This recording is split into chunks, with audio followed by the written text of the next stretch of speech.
안녕하십니까, 아침한개입니다. 국내 언론에 보도되지 않은 국내외 군사 동향을 주간별로 정리해드리는 시간입니다.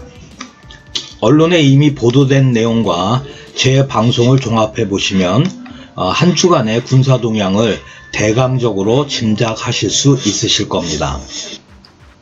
11월 6일부터 정리를 해드립니다. 우선 미 해군 항공모함 CVN-70 USS 칼 빈슨이 해상자위대 경항공모함 DDH-184 가가와 남중국해에서 연합훈련을 실시를 했습니다. 인도양에서 회항을 한 그 칼 빈슨이 서태평양에 들어옴으로써 지금 태평양에는 두 척의 미 해군 항공모함이 존재하게 됩니다. 두 번째는 방한 중이던 미 태평양 육군사령관인 찰리 A. 플린 대장이 남영신 육군참모총장과 함께 인제에 있는 과학화 전투교장을 방문을 했습니다. 세 번째는 미 공군이 개발을 하고 있는 무인기 X-61의 공중회수 시험을 성공했다는 소식입니다. 이는 공중항공모함 개발의 한 단계 진일보한 것으로 만약에 미국이 이 개발 프로젝트를 성공하게 되면 공중에서 무인기 항공모함을 운영을 하게 됩니다. 다음 소식은 미 해병대 제3원정군과 육상자위대 제15여단이 낙도 통합 방제 훈련을 실시했다는 겁니다. 이름은 통합 방제 훈련이지만 사실상 중국이 일본의 도서 지역에 상륙을 했을 경우에 미 해병대와 육상자위대가 함께 연합하여 그 상륙한 중국군을 축출해내는 그러한 예행 연습입니다. 이 훈련은 일본에 있어서는 상당히 중요한 훈련이고, 그 다음에 그 훈련 전체의 관리 감독과 통제는 미 해병대가 실시를 합니다. 그래서 제3원정군의 그 통합작전으로 실시가 되는 훈련이고요. 그 이름에는 그냥 방제 훈련이지만 늘 항상 그렇지만 그 일본 사람들의 그 아주 전형적인 그 말장난입니다. 사실상 전시 대비 민방위 훈련이라고 평가를 해야 되는 훈련입니다.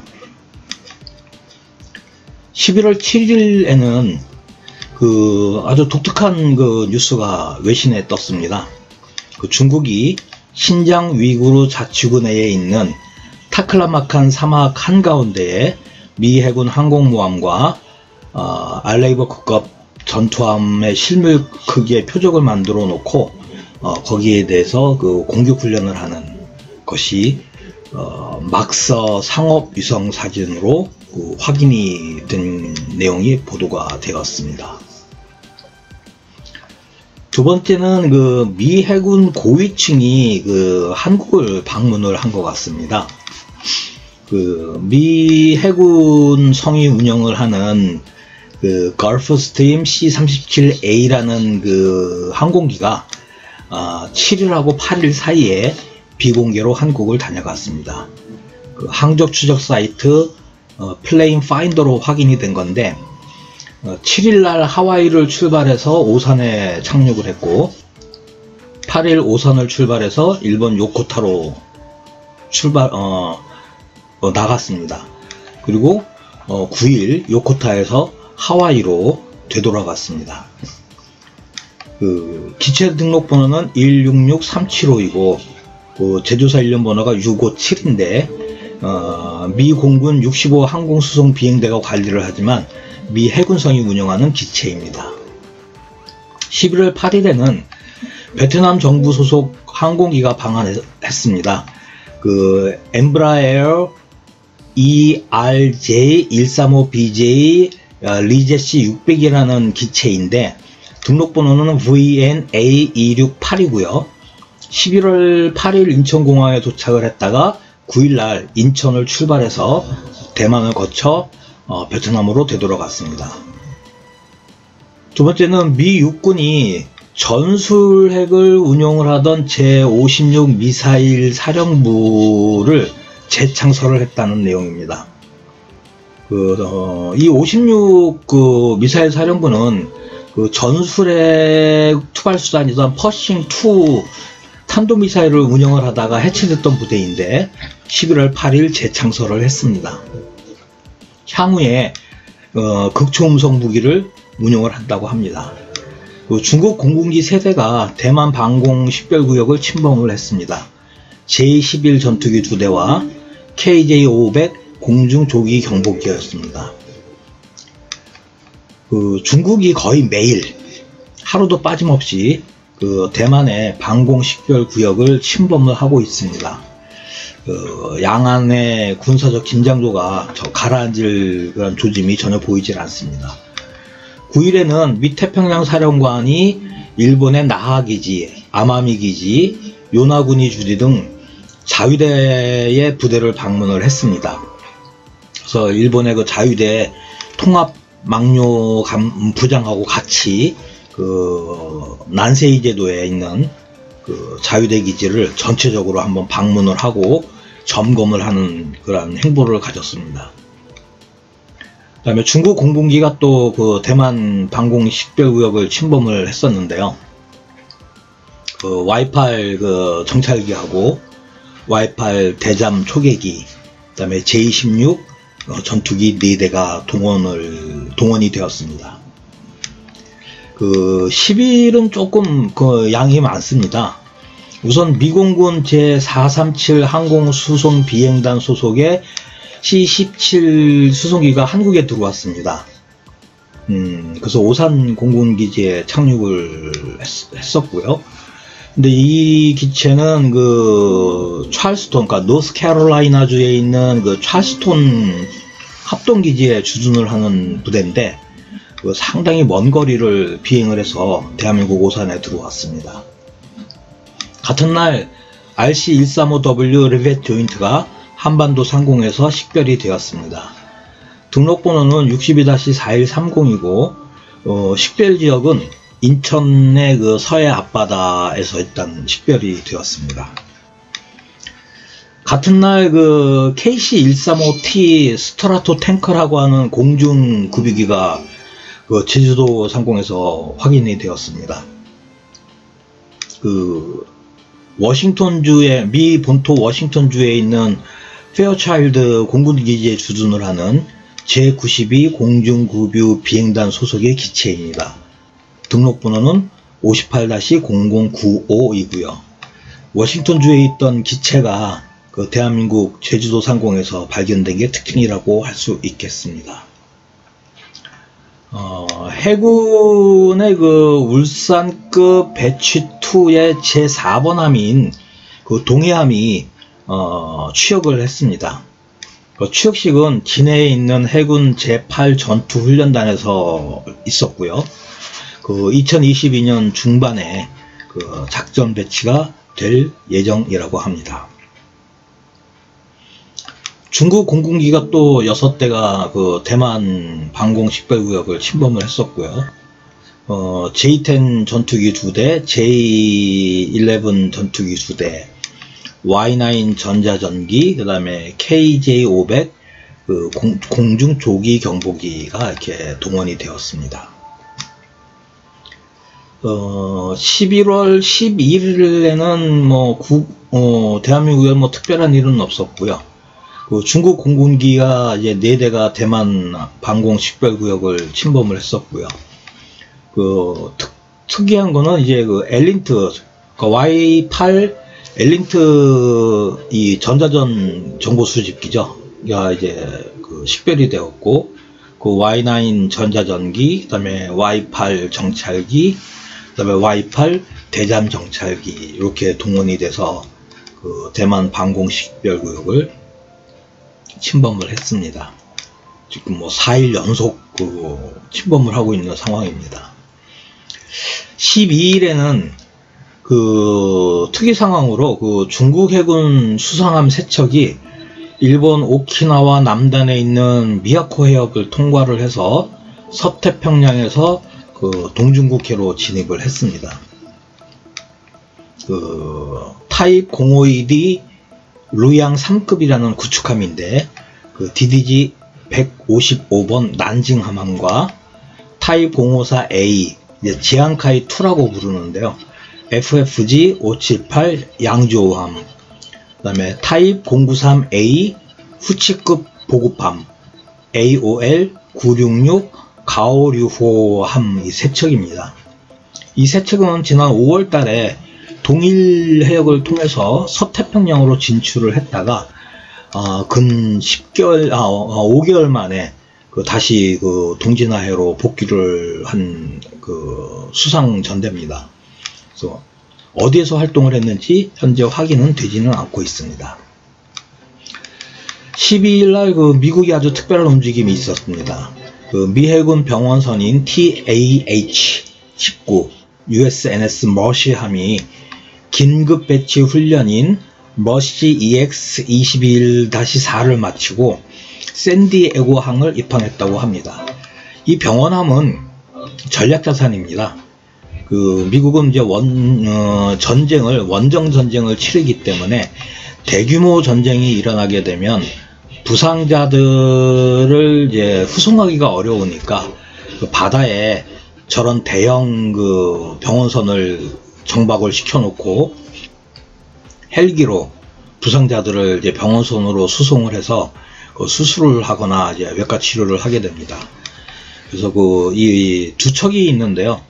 그 머시함과 컴포트함 이제 두 척입니다. 이 두 척의 움직임은 미국의 어떤 군사적 그 행보, 그다음에 그 전쟁의 준비와 관련이 되어 있는 여러 개의 바로메타 중 하나입니다. 그래서 이 미국의 병원선의 움직임은 예의주시를 해야 되는 그러한 그 어떤 징표 중의 하나라고 생각을 하시면 될 것 같습니다. 그 저 병원선 안에 대한민국의 그 현대 아산병원이나 삼성 종합병원 정도 크기의 그런 종합병원이 3개에서 4개 정도 이렇게 들어가 있다고 합니다. 굉장히 큰 규모입니다. 그런데 이 병원선이 긴급 배치 훈련을 했다라는 게 상당히 의미가 있습니다. 미국이 지금 무엇인가 좀 준비를 하고 있는 것이 아니냐 라는 그 개인적인 생각을 하고 있습니다. 그 다음에 이제 그 중국 공군기가 이제 7대가 또 그 대만 방공 식별구역을 침범을 했었는데요. KJ-500 공중조기경보기, 그 다음에 Y9 전자전기, 그 다음에 J-16 전투기 2대, J-11 전투기 2대, 그 다음에 Y8 전자전기. 그래서 이렇게 그 7대가 대만 그 방공식별구역을 침범을 했었고요. 미해군 항공모함가 6일날 해상자위대하고 연합훈련을 했던 그 항공모함 칼빈슨이 이날 그 괌에 입항을 했습니다. 그리고 이 내용을 미 태평양 사령부가 공식적으로 발표를 했습니다. 그래서 현재 서태평양에 항공모함 2척이 배치가 되어 있다는 것을 미 해군이 공식적으로 확인을 해 주었습니다. 그 항모 2척의 배치는 그 상당한 그 의미가 좀 있습니다. 그 13일에는 독일 해군 소속의 호위함 F-217 그 바이에른함이 요코츠카항에 입항을 했습니다. 굉장히 이례적인 사항입니다. 그래서 그 독일이 그 중국의 견제에 이제 합류를 한 것으로 확인이 되는 내용이고요. 같은 날 그 호주 해군의 안자급 호위함인 FFH-152 와라문가함이 그 사세보항에 입항을 했습니다. 그래서 호주 해군이 그 동중국해나 남중국해에서 활동하는 것은 이제 뭐 그 이례적인 것은 아닌데, 아마 사세보항에 입항을 한 것은 그 보급을 위해서 입항을 한 것이 아닌가 이렇게 판단을 합니다. 그 그다음에 미 해군이 그 연안 전투함 LCS-15번 USS 찰스톤을 서태평양에 작전 배치한다라고 밝혔습니다. 그 USS 찰스톤은 최신형 전투함입니다. 그 다음에 유엔사 후방사령부가 그 특이한 내용을 좀 이렇게 공개를 했는데요. 뉴질랜드 공군 소속의 P3C 해상 초계기가 일본 가데나 공군기지에 도착을 했다고 아주 공식적으로 발표를 했습니다. 그 뉴질랜드 P3C가 그 가데나 공군기지에 그 배치가 된 거는 2018년도 이후에 그 5번째 배치인데, 북한의 불법 해상 환적을 감시하기 위한 것이라고 합니다. 그다음에 이날 아주 또 그 의미 있는 내용이 확인이 된 것이, 대한민국 공군의 그 공중급유기가 있습니다. 그 KC-330 시그너스인데요. 이 시그너스가 대만 인근 상공에서 식별이 되었습니다. 기체 등록번호는 18-001이고요. 그 대한민국 공군 그 번호고요. 그 국제민간항공기구 이카오에 등록된 번호는 71F880인데 출발지가 중동입니다. 그래서 중동에서 그 출발을 해가지고 대한민국으로 들어오다가 그 대만 인근에서 이제 그 비행하는 것이 식별이 되었습니다. 근데 국내에서는 이 시그너스가 그 중동을 그 간 것 자체가 보도가 안 된 상황에서 그 상당히 그 이례적인 그 내용입니다. 6번째는 이제 해군 사관 생도들이 이제 그 4년차 생도들이 순항훈련을 이제 다니지 않습니까? 그 순항훈련 전단이 카나다의 그 빅토리항에 입항을 했다라는 것이 캐나다 측에서 이제 공개를 해서 확인이 되었습니다. DDH-978 왕건함하고 보급함 순양함이 빅토리항에 입항을 했습니다. 이상으로 이번 주간의 주간 동향을 알려드리겠습니다. 감사합니다.